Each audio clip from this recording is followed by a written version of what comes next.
Hey guys, welcome back to the channel. In today's video, we are comparing CachyOS versus Manjaro, so let's dive right in. Starting with CachyOS, this distro is built for raw performance. It comes with packed custom kernels, modern hardware optimizations, and aggressive tuning right out of the box. Updates are fast and close to Arch bleeding edge, so you always get the latest software.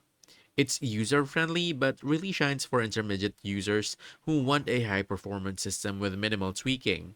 The community is smaller but very active, and the devs are constantly pushing improvements.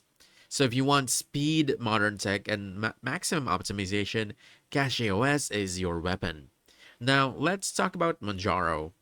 Manjaro takes Arch and makes it accessible. You get graphical installers, beginner friendly tools, and a smoother, more stable experience. Updates are delayed intentionally to avoid breaking anything, making it a great choice if you want reliability over bleeding edge features.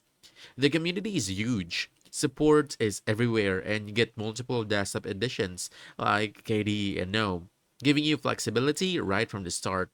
If you want an easy, stable Arch experience with tons of help available, Manjaro is the way to go. But let's go ahead and jump to the final verdict.